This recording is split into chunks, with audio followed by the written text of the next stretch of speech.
Ito yung pinaka-worst na nangyari sa akin habang kumakain kami ng Jollibee sa abandon na to.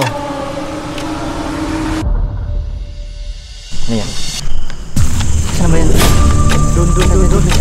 Sabi nila sa Jollibee, bida ang saya. Pero paano kaya kung sa abandon kami kumain? Masaya pa rin kayo sa Jollibee? Bago namin mapasok itong building na to, dadaanin mo muna itong maliit na daan dito. Walang ibang daanan dito kundi itong malaking bintana sa likod ng building. Kaya inakyat namin ito. So nandito na tayo sa loob ng building mga kalgang. At naglibot-libot muna kami dito. Mamayang gabi, pupunta tayo dito. Tapos lalakad tayo dito. Tignan mo yan. Paano kung may hihila sa'yo?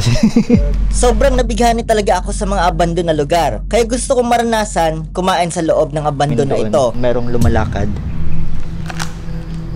Hindi ko alam kung ano yung narinig namin. Pero hinayaan lang namin yon at itutur ko na lang kayo dito. Ito yung bowling area nila mga kaalgang. Ayan, dito yung mga tao magmamanos-manos silang i-arrange yung mga bowling dito. Comment down below kung tama ba ako. Ito ba yung mano-mano lang na yung mga tao lang ang nag-arrange ng mga bowling. May mga bowling pa dito na naiwan.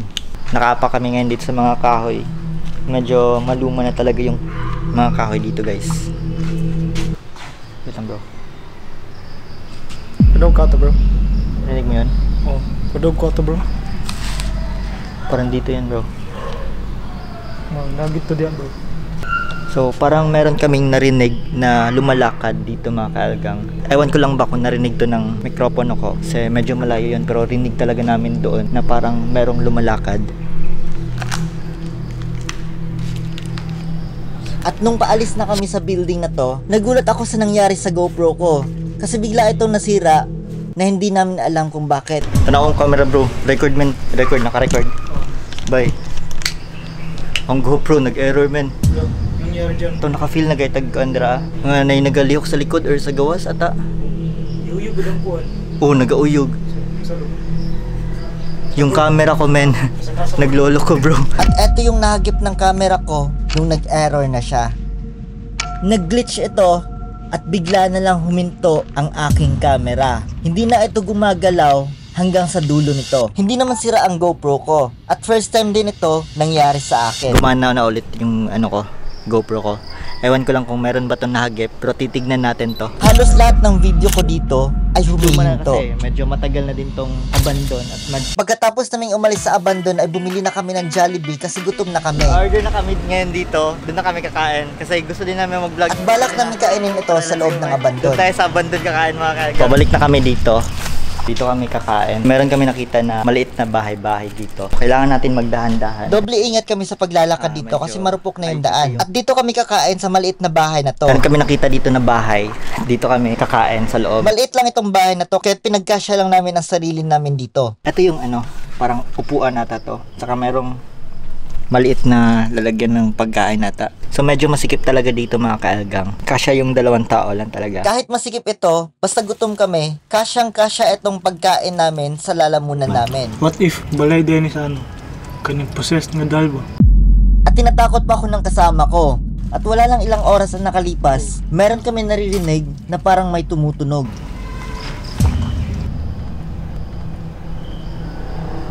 Sa sobrang takot ko, binilisan ko na lang yung pagkain ko para matapos na tong video na to. At di talaga ako mapakali sa mga naririnig ko sa labas. Ano, Bro, parang ganina ko ng sisit bro. habang nagtutour ako, merong nagpaparandam. Meron kami naririnig dito na sumisitsit at di namin alam kung saan yun nanggagaling. Bro, Sa nahihilo ako bro. Nabugot yung paminaw ba? Bro, akong malipong bro. travel of Hindi ko alam kung anong nangyari sa kasama ko, pero natatakot na ako sa mga nangyari. dito. Hindi po kami pumunta dito para mag-disturbo. Kaya't lumabas na lang kami dito sa loob at humingi ng patawad sa mga nadistorbo namin.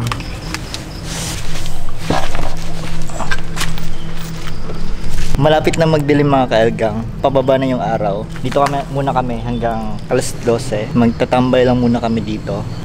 Nilinis namin to guys. Baka sabihin nyo na nagkakalat kami dito.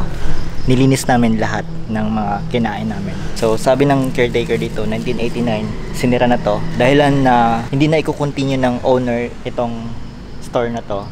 So maglilibot-libot muna tayo dito guys. So far yung mga struktura talaga dito medyo luma na talaga. At saka dahan-dahan talaga tayo kasi hindi na yun matibay yung mga gamit dito. Habang nag-ikot-ikot kami dito, merong nakuha ang camera ko na tunog. May narinig ka? Pero, narinig ba yun? Oo. Ayun. Ayun. Ayun. Sobrang kinikilabutan talaga ako sa mga narinig ko dito. Di namin alam kung ano yung naririnig namin. Iba't ibang klaseng tunog ang naririnig namin dito. May sumisitset at minsan merong So, naglalakad. eto guys, lumang-luma na talaga yung mga billiard dito. Grabe, sobrang luma na talaga. Siguro mga ganito yan, kakapal. At habang nag-iikot-ikot kami dito sa abandon na to, merong nakuha ang camera ko na parang boses ng demonyo. Sabi ng kasama ko na hindi daw siya yon at nagulat din daw siya sa narinig niya. Kinikilabutan na talaga ako sa mga nakikita ko. Tawag ko nakita ganyan katong kaning sa first na tapag sulod. Bro. Hindi ko alam kung anong to nakikita ko, pero para itong imahe ng bata na nakatalikod sa amin. Kaya't sinubukan ko tong lapitan para naman malaman ko kung ano ito. At dito na bumigat yung pakiramdam ko kasi parang pinaglalaroan na kami ng mga espiritu. Mga bata na. Video comment. Ito bang sa comment? At dito ko na sila sinubukan kausapin kasi nagpaparandam na sila sa atin.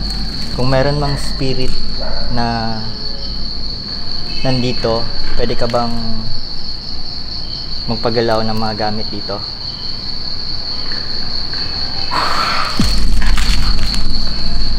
Dito sa banda na to, meron akong nakitang parang sumisilip sa amin. Ano ka bro? Ngayon bro. Hindi ko alam kung pinaglalaroan kami ng mga espiritu dito or baka pinaglalaroan lang kami ng mga tao dito. Nights. May footstep man.